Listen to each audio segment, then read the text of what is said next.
wala kang dapat alalahanin. Hindi ka dapat matatakot. All you have to do is see as God sees you. You want to prosper, you want to be prosperous, you have to see yourself prosperous. Kung hindi mo makitang prosperous ka, wala. Because it's as far as your eyes can see. Amen. Are you ready? Are you ready for spiritual revival? For healing miracles in your life? For blessings and financial breakthroughs? Are you ready for a deeper relationship with God? Welcome to our program, Living the Blessing by Terry Chang Ministries.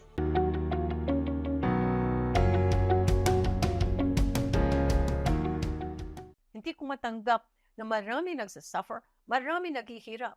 Only because they don't get the revelation from the Holy Spirit. Why don't they get the revelation from the Holy Spirit? It's because they don't spend time with God. They don't spend time in the secret place. Busy tayo sa mga anak, busy tayo sa asawa, busy tayo sa mga negosyo, busy tayo sa mga trabaho, busy tayo kung ano-ano. And yet we neglect the most important thing, which is intimacy with God. Dahil dyan mangungusap ang Holy Spirit. Sabi niya, then the Lord appeared to him and said, do not go down to Egypt. Live in the land of which I shall tell you. Tandaan po natin, there was famine in the land. Walang tutubo dyan because there was famine. May drought. Ibig sabihin, walang rain. So, tagtuyot, walang tutubo dyan. But, magmimiracle ngayon si God supernaturally, katulad ng ginawa kay Abraham. Diba? Genesis 26 verse 12. Then Isaac sowed in that land. Nagsow siya sa land na may drought. Nagsow siya sa land at nagtuyo. Tuyo ang lupa. Famine nga. Walang tutubo. Ang sabi niya, and reaped in the same year 100-fold. Can you imagine? And the Lord blessed him. Bakit? Dahil sumunod siya. Nagstay siya dito sa tagtuyot. Marami sa ating tao, ay, hindi ako magstay dito. Pupunta ako dun sa prosperous na lugar. Can you imagine kung gaano niya karaming beses nag-disobey tayo kay God?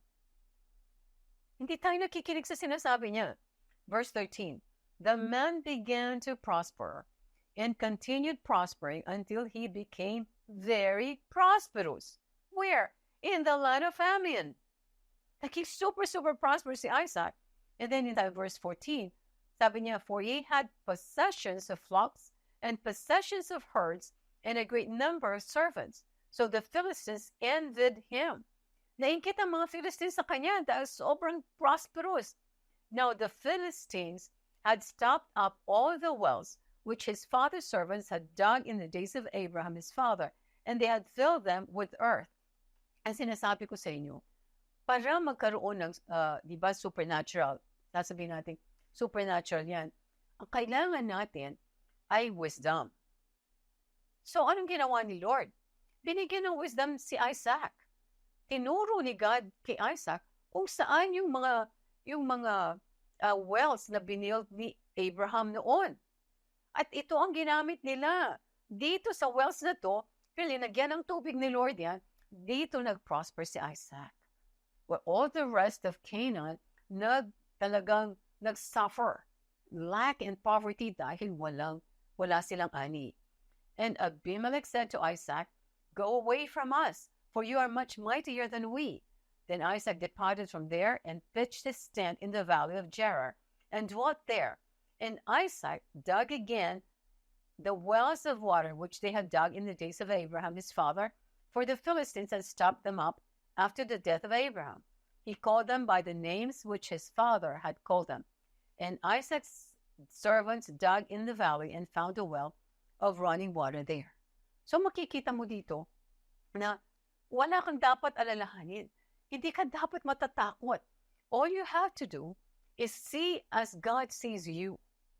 You want to prosper, you want to be prosperous, you have to see yourself prosperous. Kung hindi mo makitang prosperous ka, wala. Because it's as far as your eyes can see. Amen. Si Joseph, God's presence was evident in Joseph's life.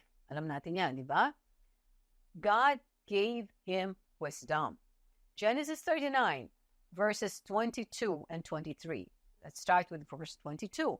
So the warden put Joseph in charge of all those held in prison, and he was made responsible for all that was done.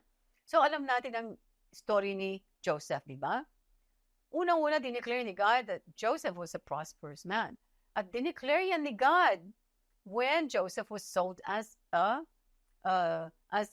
slave to Potiphar by the Ishmaelites. Tama? So, paano siya magiging prosperous? Slave siya. Ang slave is the poorest of the poor. But yun ang nakikita ni God sa kanya. At yun ang nakita ni Joseph sa sarili niya, na siya ay prosperous. Amen. In other words, yun ang dinideclare ni Joseph. Yan ang minemeditate niya. Even if hindi nakamention yan, imposibleng magpa-prosper ka kung hindi mo i-declare at kung hindi mo i-meditate ang salita ng Diyos. Amen. In verse 23, the warden paid no attention to anything under Joseph's care because the Lord was with Joseph and gave him success in whatever he did. So, si Joseph conscious na God was with him. So, anong ginawa niya? Nag-serve siya kay Lord by being so good to yung mga prisoners dito sa ano. He never complained. May nabasa ba kayo si Joseph nag-complain? May nabasa ba kayo nagalit siya kay God? Dahil siya ay wala namang kasalanan, hindi naman niya ni-rape yung wife ni Potiphar. And yet, bakit siya nandito sa kulungan? Wala. Yun ang test. Test ito. Test na dinaanan ni Joseph for 13 years. Pero nung nakapasa in Genesis 41, verse 39, then Pharaoh said to Joseph, inasmuch as God has shown you all this, there is no one as discerning and wise as you. Nakita mo, sino nag-glorify? Hindi naman si Joseph. Ang nag-glorify ay si God. Kasi sabi ni Pharaoh, inasmuch as God has shown you all this, ibig sabihin na interpret niya yung dream ni Pharaoh, that there is no one as discerning and wise as you. And then in verse 40, you shall be over my house, and all my people shall be ruled according to your word. Only in regard to the throne will I be greater than you. Nakita niyo kung anong ginawa ni God? Nakapasa sa test si Joseph. Doesn't matter kung anong test yan, kung gaano katagal yung test niya. Huwag kayong titigil na ma-discern kung anong sinasabi ni Lord about you, how prosperous you are, how healthy you are, how restored your life is, or how good your husband is, how faithful your husband is, or how good a provider he is to you. Yan ang mga dinideclare, yan ang mga ini-imagine nyo. Because kung hindi nyo gagawin yan, walang mangyayari. So ito yung ginawa ni God kay Joseph dahil na-interpret niya, because Joseph had a very close relationship with God, na-interpret niya yung dream ni Pharaoh. Anong ginawa ni Pharaoh sa kanya? Tinagay siya na pinakamataas siya. Kumbaga, pinakamataas siya all over Egypt next to Pharaoh. Pero in essence, Joseph was the most powerful man in the world kasi he was in control of the food supply of the world. He became the governor of Egypt. From nothing, from a prisoner, naging governor of Egypt. Alam nyo in your heart kung sino kayo. Alam nyo in your heart kung anong sinabi ni Lord sa inyo. Alam ni Lord kung ikaw ay pastor ngayon, ikaw ay magsasucceed as pastor. Ikaw ay magpa-prosper as pastor, hindi lang spiritually, kung hindi physically.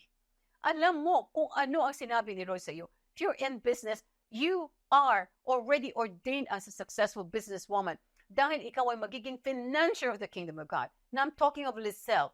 Dahil yan, dineclare niya, nasa heart niya. Kaya siya binayaan ng isang napakalaking bahay. Lisel, Sister Lisel, binayaan siya because sabi niya, pray in tongues siya. Nung narinig ko po, pastora, yung inyong tinuturo, talagang ginaya ko kayo. Talagang nag-declare ako ng salita ng Diyos. Talagang nag-pray in tongues ako.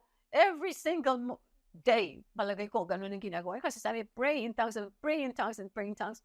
Alam mo ba, Sister Lizelle, I read your yung mga correspondences mo with us sa Facebook from the beginning.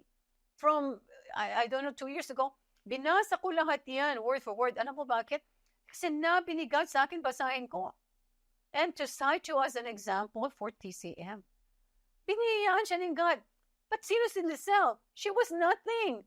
In fact, iniwan nga siya ng asawa niya. I'm sorry, this is Lizelle. Binigyan niya akong permission to share this. And she was nothing. She was nobody. Kaya lang, kakadeclare niya, that she was developing this entire relationship with the Lord. Naging very, very close siya kay God. Pagkatapos nakakarinig siya kay God, to the point na alam niya ngayon kung paano i-please niya yung kanyang employer. Tapos one day, sabi ng employer niya, Lizelle, bibigyan kita ng lupa. Tapos, binigyan siya ng lupa. Wala namang pambili. Ni 5 bingi. Yun ang sinagot ni Lizelle. Nakita ko sa message niya. Ni 5 bingi po, pastora, wala akong pera na panggawa ng bahay na yan. So, sinong nagbigay sa kanya? She served her master well. Itong kanyang employer. Talagang binigay todo-todo ang pagsiservisyo.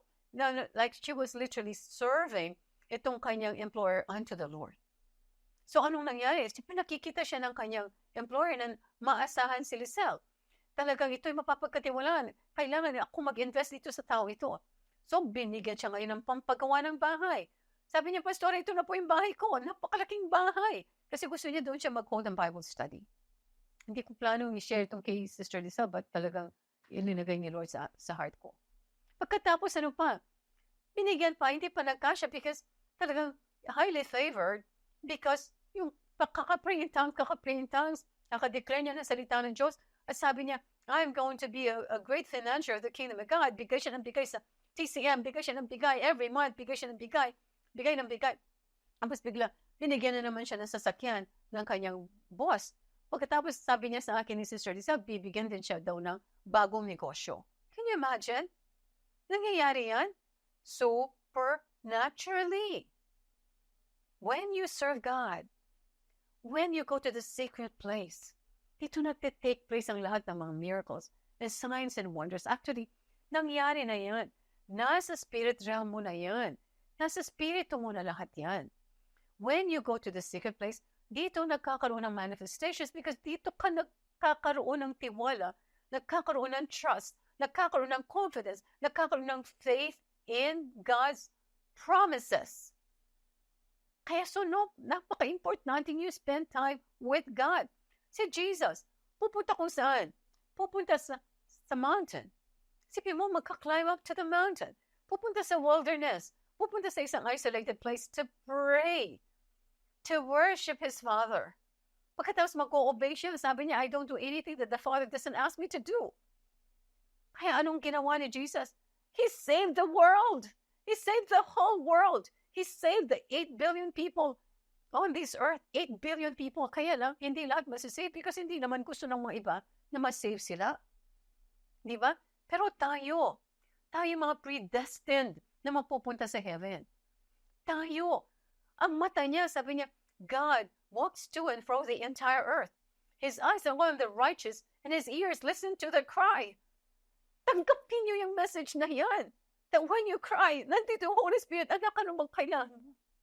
Kung if you can just like meditate, nandito yung Holy Spirit, ano pong gagawin ko? Lungkot-lungkot ko kasi wala akong pambayad na matrikula tomorrow.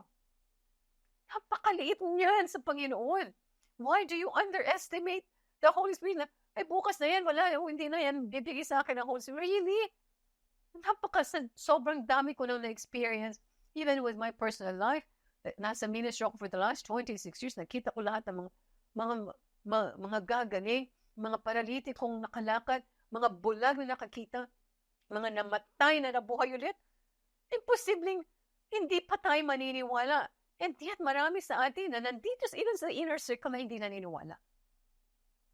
Kaya nga kayo nandito kayo. Because God has a great plan for you. God wants you to fulfill yung purpose niya for you right now. You cannot fulfill that hanggat wala kayong intimacy with Him. Because you won't be able to hear the voice of the Holy Spirit. You don't take this for granted. This is the most important thing in our life. Manifestation ng power ng Holy Spirit. You can release the power. But kung wala ka relationship, how can you even release the power? You don't have the energy. Hindi ka connected. How can you release the power? The power is on the nandito yan. You have to get connected to release the power. Nandito nga siya. Nandito nga siya sa heart mo. Yan ang heart mo, nandito. Kaya lang, hindi ka naman nagko-connect dito sa heart mo na ito para makonect ka kay Jesus. Wala. So what do you expect? 5 years later, ganyan pa rin ang buhay mo. 5 years ka na nakikinig sa inner sa'yo, ganyan pa rin ang buhay mo. You have to start now. Bago ka matulog mamaya, Lord, yung po tinuro ni Pastor Terry, naranasan niya talagang prosperity in all areas of her life. Gusto kong makuha. Kasi pinangako niyo yan eh. You are no respecter of persons. You have no favoritism. Ang pagmamahal mo kay Pastor Terry, katulad na eksaktong pagmamahal mo sa akin. Gusto kong maranasan yun. Teach me, Holy Spirit. Holy Spirit will teach you. Pero ang una yung sa'yo ng Holy Spirit, build your relationship with me. Ano nangyayari? Like, meron akong kilalang 2 tao. Napaka-close kay God. Super, super close kay God. Nagme-meditate sila in the Word of God. Naririnig ko kasi na nagsasalita sila, nagka-counsel sila. Talagang close na close sila kay God. Tapos nagkaroon sila ng away. Hindi ko sila makilala, hindi ko sila ma-recognize na nag-aaway sila. They were fighting in front of me. Sabi ko, nandito ang Panginoon and they're fighting. Lord, tahimik na tahimik ako. Sabi ko, kasama ko yung sister ko. Tahimik na tahimik kami, Lord. Why is this happening? Dito sa mga tao itong mahal na mahal mo sila. And yet, they could do such a thing na talagang makalimutan nila na ang respeto sa Panginoon. Kaya, nangyayari yan. I'm not saying sa akin, hindi nangyayari yan. Nag-aaway kami ng aking asawa. Hindi nag-aaway na lang. Kami ganyan. Nag-argue. For example, si Robert, minsan talagang tumataas ang voice niya. Ako lagi nagsasubmit. Pinipilit ko lang mag-submit. Hindi ko kayang mag-submit dahil kung sarili ko lang ang aking pagkakatiwalaan, hindi ako magsasubmit kay Robert. Because my husband is not an easy person to please. Pero pag pumunta ako sa secret place, kahit ano pang sabihin ni Robert na napakasakit, kahit manuno pang double-edged sword na papasok sa akin mga buto, walang effect sa akin yan. Why? Punong-puno ako ng life. Punong-puno ako ng life ni Jesus. Yung buhay na to, nakakonekta ako dyan. Pero alam mo, kung halimbawa 3 araw, o 2 araw, wala akong ganyang connection, nanlalata na ako. Talagang aaway ko si Robert, talagang lalaban ako sa kanya. And I don't want that to happen to me kasi talagang lahat ng kamalasan mapupunta sa buhay ko. I'm a pastor, tapos makikita nila, ganyan ako. No. Kaya I stay connected para yung power ng Holy Spirit marirelease ko sa aking mismong buhay na hindi ako lalaban sa asawa ko, magsasubmit ako sa kanya. Hindi ako lalaban. Amen. Kasi ang asawa ko is highly intellectual. Then napakahirap magpapaniwalaan sa kanya. But, dahil sa nakikita niyang miracles in our lives, talagang ang trust niya kay Lord is super, super, kaya nga kami super, super blessed. Pero yung kanyang attitude, hindi pa honed kasi kulang siya dito sa relationship with the Lord. But I'm very, very patient dahil alam ko, mangyayari din sa kanya yan. Wala akong problem sa kanya. Walang babae, walang alcohol, walang sigarilyo, walang sugal. Talaga, and He is the best provider. Grabe ang pag-provide sa akin. Minsan lang masakit magsalita. Wala na akong hahanapin pa. Mahal na mahal ko yung aking asawa. Kahit na, halimbawa, minsan masakit magsalita. Pero mahal na mahal ko siya. Bakit? Kasi yung pagmamahal ni Jesus ang pumupunta sa akin and nag-prepare ko ng fruit. Amen.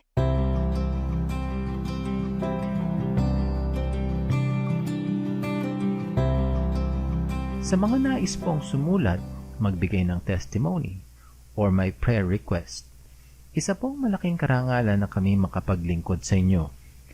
Kayo po ay maaaring pumunta sa aming website sa www.terrychang.org. Inuulit ko po, www.terrychang.org. Maraming salamat po. Hi, si Pastora Terry Chang po ito. Nawa po ay na-bless kayo sa mensahe ng Panginoon para sa araw na ito dito sa aming programang Living the Blessing ng Terry Chang Ministries. Ang sabi po sa John 8:32, You shall know the truth, and the truth shall set you free. Kung gusto mo ng kalayaan, tatanggapin mo si Jesus at ililid kita dito sa prayer na to. Your life will never be the same again. Dadaloy ang kanyang buhay, ang kanyang presensya sa lahat ng areas ng iyong buhay. So, ipikit mo ang iyong mga mata kung ikaw ito at ililid kita dito sa prayer. And pray it from the heart as if it is your own. Heavenly Father, patawarin niyo po ako sa lahat ng aking mga kasalanan. Marami pong salamat sa pagpapatawad ninyo. Jesus, kailangan kita. Come into my life and be my Lord and Savior. Holy Spirit, change me, mold me, transform me into that person that you designed and created to be. Amen. Ayan, born again Christian ka na. Congratulations. Tandaan niyo po, mahal ko kayo at mahal kayo ng Panginoon. God bless you.